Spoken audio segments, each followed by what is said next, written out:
about where money's going and whether or not you're happy with that. So once you actually know what's happening, then you can start saying, wow, we spend X on eating out. Are we feeling good about that or not good about that? Are there other priorities in our life? Or are we not spending enough in certain categories maybe? And so once you actually know what's happening, you could have a look at this. Now, a colleague of mine had an interesting story. Friends of theirs, very close friends, were trying to save money to come up with a down payment for a house. And no matter what they tried, they just couldn't seem to come up with any significant amount of cash every month. And so he went to my colleague and said, we have good jobs, we're both working, kids are in school, we should be able to come up with some serious money every month to put towards this down payment, and we just can't seem to do it. So my colleague said, track your spending. No judgment, just what you're actually doing. Keep track of every penny that goes in and out of your house for a month. So a month later, they meet back in the coffee shop, and the couple's sitting there kind of sheepishly saying, we know where our money goes. Tim Hortons. No, tell me more. Well, sometimes, it's a hurry getting the kids out of the house. We don't always get a good breakfast at home, and so we'll go through the drive-thru on the way to work, or we'll grab a coffee on the way to meetings. And so, there's $4 or $5. And a number of days every week we would do this. Maybe 3 every week we would do that. So, that adds up. And there's 2 of us doing that, so that really adds up. And then sometimes we don't really like the options that are in the fridge, and we didn't pack lunch, or we didn't have time, or we forgot it. That's more likely. And so again, we come through the drive-thru and grab lunch, and there's another $5 to $10, and there's 2 of us doing this. And then the kids have sports on the weekends, and it's often early in the morning, and so we don't get up, and in the rush out of the house, and by the time we're done, we want to, have lunch somewhere, and so we go through the drive-thru, or we come in, and that adds up when it's a family of 4, and a couple of them are teenagers, so that's a chunk of money. And then occasionally, my spouse is a manager at work and likes to treat her staff. They work very hard, and so she'll bring in a box of donuts or cookies or something, and well, that adds up too, and doesn't get reimbursed by her employer. She's just doing it out of her pocket, and so it's a couple $100 that come here every month. Easily done, right? Because it's $5 here, $10 there. It doesn't seem like a lot. But when you actually add it all up, for them it was, okay, we are now going to admit that we will buy coffee only at Tim Hortons once a month, each of us, or once a week, each of us. We will go out on Saturday as a family and have a meal. And otherwise, we are going to work very hard at being more organized around meals and eating at home, and this money is going towards the down payment. So by making that and a few other changes in their budget, now that they knew where the leaks were, they were able to say, within a year we'd saved up enough for our down payment. So it's great. But it was just paying attention to where the money goes, because it does just slip out. Would it have been an option to, let's put $1,000 into that, and it's gone. The money's gone already. Mm-hmm. It's like paying yourself first or mortgage first. Is that an option? You can do that, absolutely. The challenge of taking that money out of the money that comes into your household every month and not looking at where the rest of it's going is if you already have just enough, right? Most of us spend what we have. That's how we live. And so if it's in the bank account, it's available for many of us. And so by taking that out, you might not change your habits.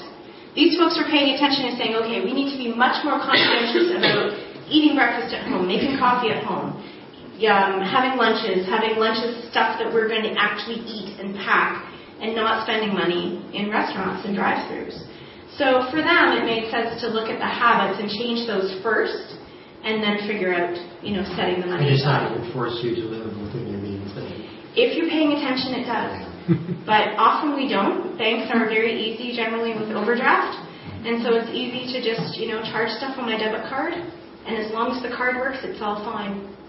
And then, unless you're paying attention, I've met folks that live in overdraft.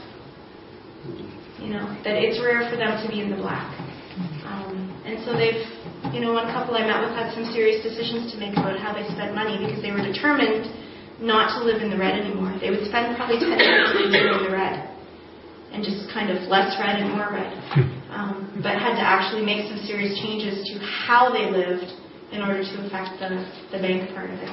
So it depends on your disposition. If you pay attention to bank balances and say, I'm down to $50, I'm not going to do that, that strategy of pulling it out first may work very well. Budgeting, everybody's favorite 4-letter word, right? Or 6 letters. Most folks don't like budgets unless you're accountants Accountants like budgets, right? There's structure generally. The rest of us, it feels like diet or something like that where you're taking things away. I don't get to do things because I'm on a budget. But really a budget or a spending plan is another phrase for that, can be freeing because you've accounted for all the things that you need to do. So all of the utilities, the groceries, all the stuff for the household, and now you've got the opportunity to look at what's left and decide what to do with it. And you can do that resting easily, knowing that all of the responsibilities, all the things you have to do are already looked after. So it can be a helpful thing to say, yeah, we absolutely can go out for dinner, go to a movie, go on vacation, do whatever it is that we want to do, because we've looked after all the things we have to do. And now we have this space, this money that's available to do what we want to do with it. What do we want to do with it? Which is a very different way of looking at stuff. But it does go back to figuring out where it's going first to make this part successful. So it's all about choices, right? Where do we spend our money? What choices do we make? And the choices that may seem crazy to you may make sense for other people. We're all different people. We have different situations at home, different lifestyles, different choices, different work, different income, different expenses. And so, yeah, I may make completely different choices than you. It doesn't mean that either of our choices are wrong, just that your choices are hopefully better choices for you and mine are better choices for me. So, again, figuring out what makes sense, what works for you, what's realistic, and what are the priorities. So for the couple that wanted to come up with a down payment for their home, that was their priority. That was something they were prepared to make changes, to do without some things in order to make that happen. So what are the choices that you want to make? What are the things that you need to do? What are the things that you want to do? What are the things that you hope to do? Are you looking after those? Or are there places where you say, oh, well, maybe we should pay more attention to that. Maybe we should actually find out if we're on track. Maybe we should figure out, if we've got a mortgage and it's going to be paid off. Well, when is it going to be paid off? Is it coming up soon? Is it coming later? Do we need more insurance? Do we need less insurance? What are expenses that are coming? Kids going to school, people retiring, aging parents sometimes need help. All those sorts of things. What are the pieces that we need to look after? And where do we need to pay attention? So thinking about being generous and giving to charity is bringing your finances before God, basically, and saying, what would you have me do with this?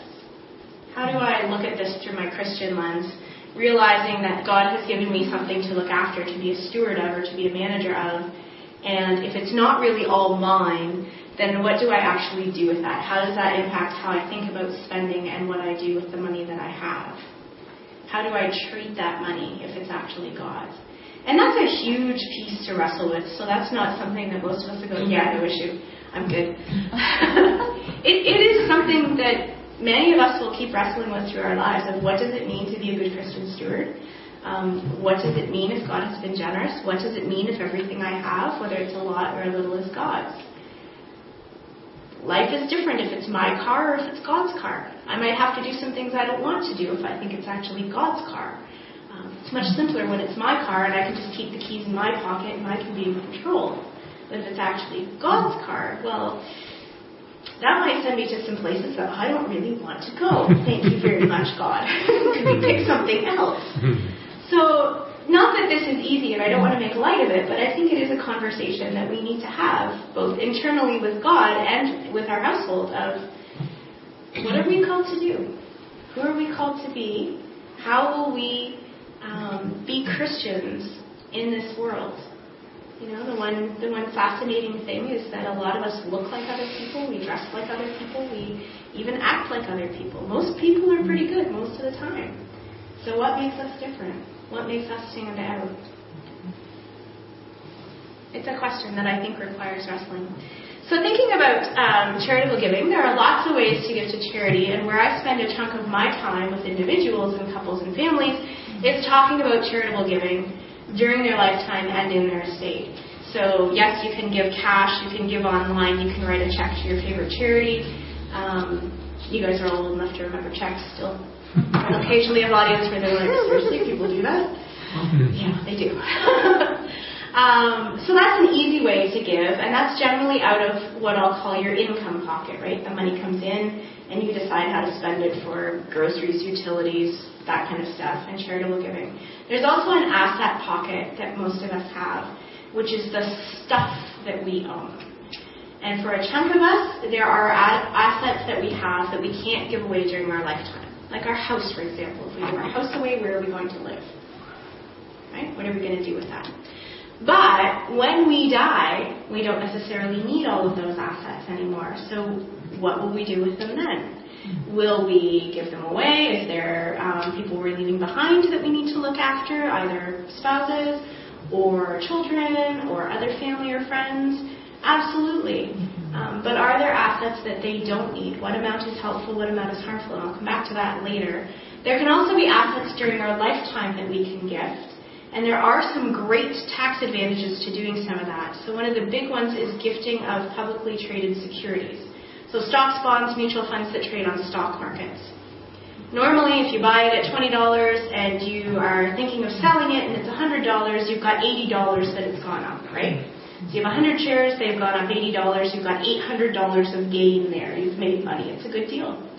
If you sell those securities, you have $800 that's subject to tax, and it's subject to a tax called capital gain, which means half of that gain will be taxable, so 400 of the 800 will be taxable, and it will be taxable at whatever your tax rate is. So when you file income tax, there's various tax categories for income, there's deductions, there's credits, and so you have a particular tax rate, and this $400 will be subject to whatever your tax rate is.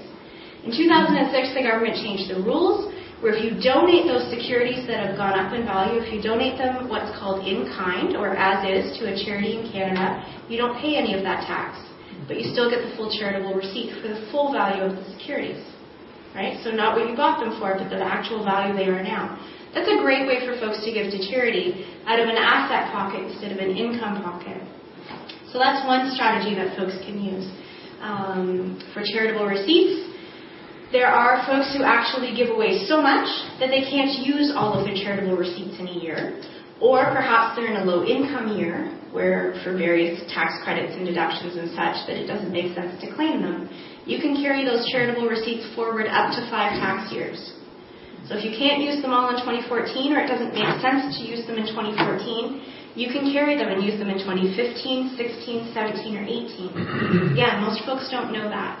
So if it doesn't make sense tax-wise to claim stuff right now, or you know you're starting a new job now, you're going to get triple your current salary, it might make sense to carry those charitable receipts forward and use them in 2015, for example, if you're going to be in a higher tax bracket. So some of that stuff, just exploring those and understanding how those pieces work, if that's your situation, and figuring out what makes sense.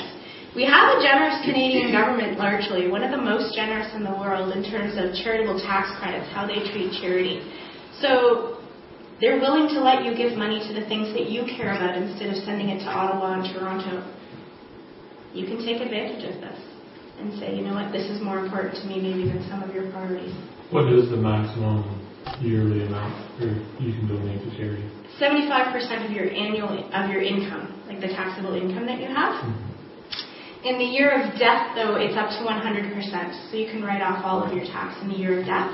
And your estate trustee or executor can actually go refile the year prior to death if you still have charitable receipts and offset any taxes that were paid then as well. So, yeah. So we can give away a lot more probably than we do, but we like food and shelter and clothing and that kind of stuff. Harvey had a question. Oh, sorry. Just dealing with the capital gains. Mm-hmm. If a person were to sell a property, and so then you have capital gains in that year. If you were to give away, how would you compensate that by giving away something that you have that's a capital gain? Okay, so the question is about selling property and offsetting capital gain. So just to clarify, we're allowed to own one residential property, right? One place that we live tax-free. So, yeah, this is over and above. I just don't want to freak people out that all of a sudden, my house has gone up in value and there's going to be tax. If it's your only home, it's tax-free. It doesn't matter how much it's gone up. That changes if you rent out space and that kind of stuff. But generally, if it's just you living there, you own it. Doesn't matter if you bought it for $5 and it's worth $1 million when you sell. There's no tax. It's a great deal, really. But the second property. So if you own some kind of investment property, a cottage, something like that, and it's gone up in value, you need to pick one of the residential properties that you own as your principal residence, and the other one then is subject to tax. So you'd look at what's gone up. 50% of that increase is subject to tax at whatever your tax rate is. The best way to write stuff off is to make some charitable gifts, probably in that same year, so that you can offset the tax if you're someone that wants to do that. Not everyone does, of course, but if you're charitably minded, then yes, you say you sold this in 2014, or maybe you're going to sell something in 2015. I need the charitable receipt in the same year that the tax event happens. So that happens sometimes with transfer of business, sale of a business, those kinds of things that can be taxable events. They're good times to look and say, are there opportunities to give money to charity? How can I do that? How can I offset gain? And that's where we would come and work. Probably you'd have an accountant, especially if it's anything to do with a business, and figure out with the accountant what makes sense, what you want to do, what makes sense with all the tax details, and how that can all fit together. One other way is to sell items that have had a capital loss, like you've had stocks that go down. That would be another way. Yeah, you can write off capital gains with capital losses. So if you've got stocks that have gone down, that's another way to write that stuff off. That usually happens on a perpetual basis. So. And you have stuff that's gone down? And stuff goes up, so it all balances out. This is actually farm property that we in question here. Mm-hmm. And so then, that's taxable in our hands when we sell our property. And so that's what we have to deal with. So my father left farm property to myself and other four siblings. Mm-hmm. And we're thinking about selling it, and we just wanted to kind of know what the tax implications are. You'd want to have a good tax accountant that has dealt with farm property, because there are some special rules around farm property, potential for rollovers if you're able to sell it to a family member. Sometimes, you can do some stuff there. There are capital gains exemptions that every Canadian's entitled to as well. So you need to know that stuff before you make decisions. Figure out how you're going to get paid. So are you simply going to get a check the day you sell the property and it's all paid for? Or are you going to be paid over time? If you're going to be paid over time, there are some ways to report to the government that I'm being paid over a few years, and so all of the gain isn't due this year, it's due over the next couple of years as I get money. So, but that's where a CA or a tax accountant would come in that would know all of those details, the whole situation, and can give you some good advice on that piece. Where I have some knowledge is the area of the charitable giving piece. And so we often end up working with accountants, financial planners, and lawyers to say, how do we make all of this work together? The other challenge folks in that situation sometimes wind up with is when you sell an asset, you often have a chunk of cash sitting there. And if you want to give to charity, it's a chunk of cash that you might be giving away, and it might be more than you're used to giving. Or it might be a chunk that you think, how am I going to do this all at once? Right? Where is it going to go? One of the advantages of working with a foundation like Mennonite Foundation is that you can generally make the gift in the year that you need the tax receipt. You make the donation, you get the charitable receipt, and then you can send those funds out over time. So we've had some folks that with the sale of a business have a chunk of cash that they want to give to charity, they want to offset their tax, but they don't necessarily want to give that whole chunk of money away all in the same year. So maybe it's, multiple times of their church budget.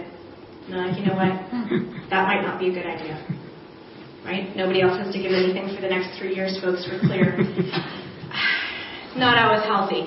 So it's a way to give money then over time. So you get the receipt when you need it, and then you can disperse the funds over time as you choose 1 or more years. So, it's figuring out what the options are and then what makes the most sense for you for what you want to do. All right, so planning. Pardon? Thanks. Oh, you're welcome.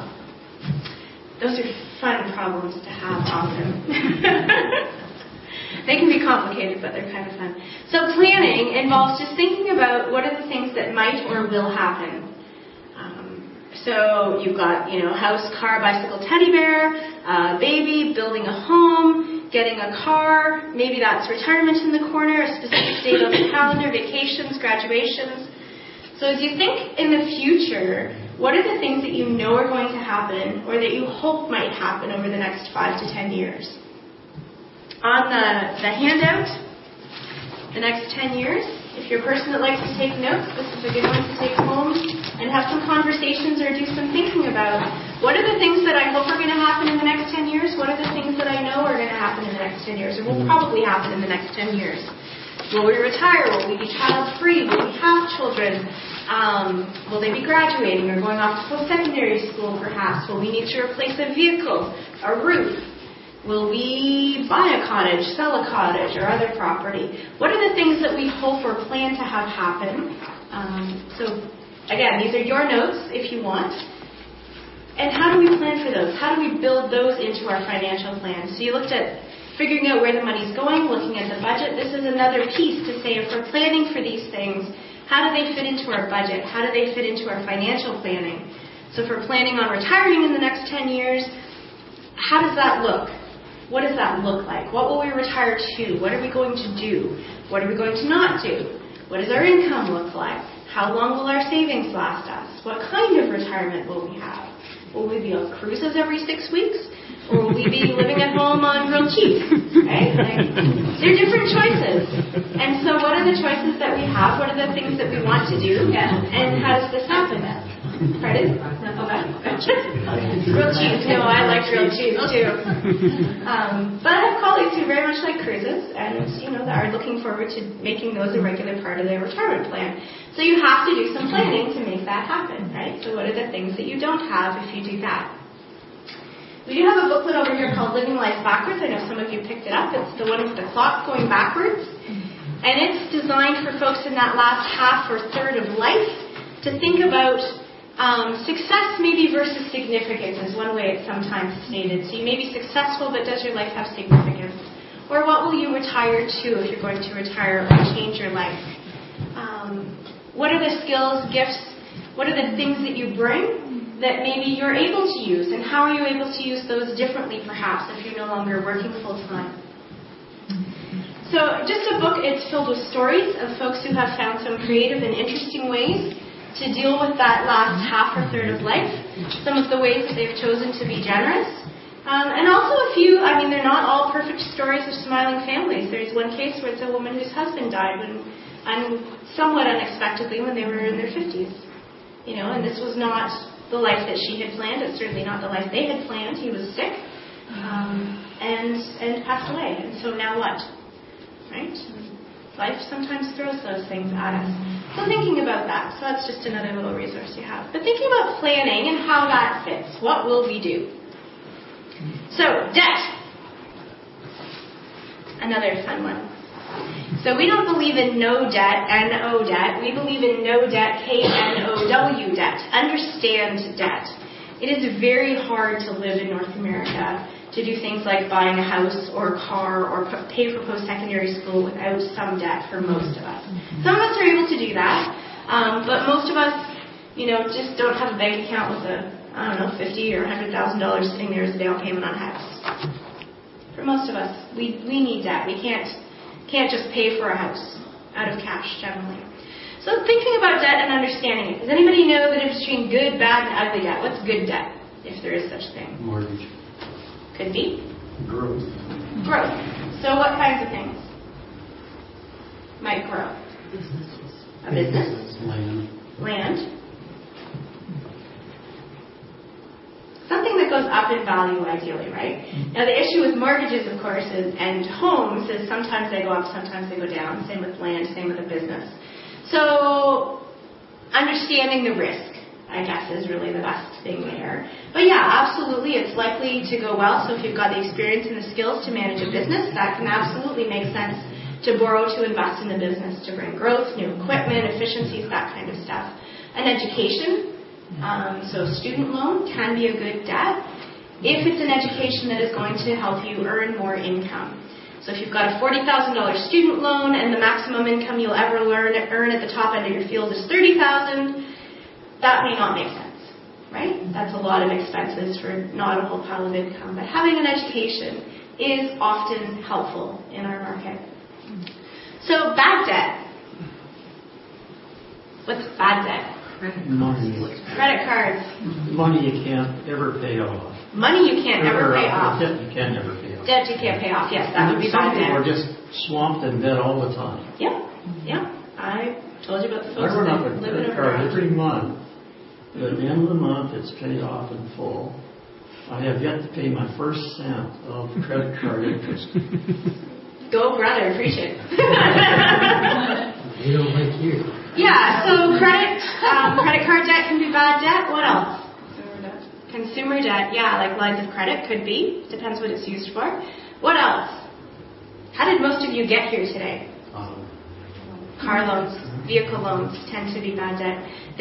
Vehicles don't go up in value, right? You buy a new car, drive it off the lot, it's depreciated, they continue to go down, they get dents and dings and scratches and all those kinds of things, and they're never worth what you paid for them.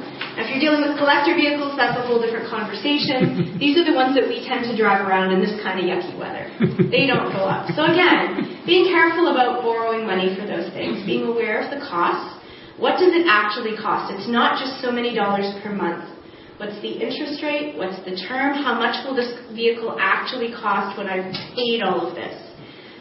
Most folks don't ever do the math. So even things like a mortgage, if you run those through a calculator, most banks and credit unions would have one. Do the calculator, you may find out that you've paid for your house 1.5 times or 2.5 times or more even by the time you're actually done paying that mortgage, depending on the length of the term and the interest rate.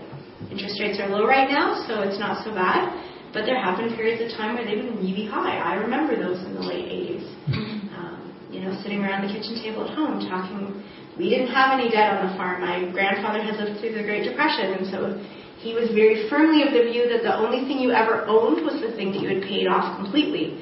If you owed a penny on it, it wasn't yours, because somebody could still come and take it from you if you weren't able to pay that. So we didn't have any loans at the time, or any debt or mortgage or anything on the farm, but we had lots of neighbors who had built new barns and expanded herds and bought quota and that kind of thing. A lot of dairy farmers in our neighborhood. And there were lots of farm table conversations about folks who had to work off farm, or both partners had to work off farm. They were at risk of losing the farm. They were negotiating with banks. There was a lot of heartache and tears in those communities about 18% interest rates on a farm mortgage. It really sucked. Just paying attention to what is isn't always what will be. We don't have lasting value. That would be bad debt. I'm going to go back to yours about the debt you can never get out of. That's what I would call ugly debt. It's paying debt with debt. So when you're paying the credit card, the Visa with the MasterCard, or taking a cash advance on a credit card to pay the line of credit, that kind of stuff where you just keep digging a hole. The first rule when you're in a pit generally is to stop digging, but it's really hard for folks who are in that situation. Right? They're often not choices, they're not bad decisions, they're situations. There may be unemployment, there may be illness, some kind of catastrophe, and you're stuck in a situation that you simply can't get out of and you can't see light. Those are hard. There are folks that deal with that sort of debt, or any sort of debt, if it's feeling kind of uncomfortable, if you're thinking, this is more debt than I'm comfortable with, I'm not sure what would happen if somebody lost a job or got sick or something, the fridge broke or the furnace needed to be replaced. I don't know how we do that. They're called trustees in bankruptcy. And don't let the name scare you off. They deal in bankruptcies as well as things called consumer proposals, as well as debt counseling. They are trained and licensed by the government. And so they are able to give you good advice about your situation, help you figure out some strategies maybe to deal with that, pay it off, so that you are not dealing with this burden any longer and you can try to work your way out of it. So, that's all I'll say about that. I will say some more things. Debt priorities, the green page here. Sample debt worksheet. We'll look at that one because it's always kind of interesting. So, with the conversation we had about good and bad debt, you've got a list of items here that this particular person owns. My friends, the Doe family. They have these particular debts.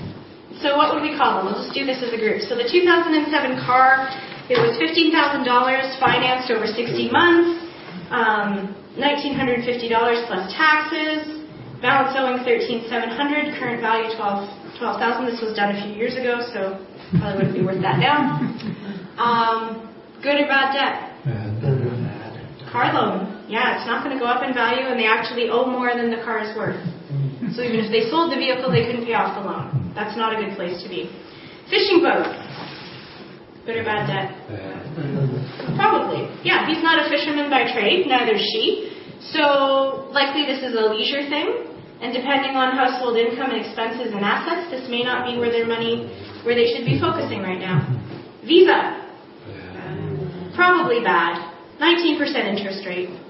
That's usually not a good thing. Line of credit. $10,000 limit, balance owing $3,000. It's okay. It's okay. Depends what they're using it for. Depends what they're using it for. Exactly. If they're using their line of credit to buy groceries or gasoline for their vehicles, this is probably bad debt. It's probably a sign that there's some financial stress in the household that really needs to be addressed. Maybe they're using this to finance some courses. Education, upgrade, that kind of stuff. Who knows? We don't know what it's for, so we don't have a lot of information about it. It is a fairly low interest rate. The catch for them, of course, is the minimum monthly payment is low. It's an interest only. So in theory, you could go along and never actually get out of this debt because you're not obligated to pay it the way you are a vehicle loan or a home, where the intention is that you will make regular payments and it will come down in value. Eventually, the loan will be gone. They maybe restructure it to be smarter, like this is a never plan, this one. Yeah, if all they're paying is the $50 minimum, so yeah. as long as there was some principal involved in that, that sounds like a smarter deal. And having a low credit limit is a good idea here. Yes. Now the other thing I've had people notice is that their Visa just above that, they only owe $2,500, but it's a 19% interest rate. So making the guess that they're not paying the Visa off in full, probably not, possibly not. They could transfer that down to the line of credit, stop using the credit card, and save some money. Right? That only works if you stop using the credit card, though. But the line of credit you can also pay off instantly. Anytime, no penalty. There's exactly. No maximum payment that can be paid off. Yes, you can walk in with the cash, pay the thing off, and be done. So it's a good emergency backup plan. If you break a car or you need something, you can draw from that instantly. Yeah, it's absolutely. always there. It doesn't cost you unless you're using it, but it's a great safety net or backup plan. Yeah, as long as you treat it as a backup plan, absolutely, it works great. It's when people live there that it becomes a little more of a concern. So the mortgage. Good, bad? What's the current value? Oh, that is the value. Okay. Yep, $300,000 house. They owe $230,000. That's a good debt. Yeah, that's all right. Probably.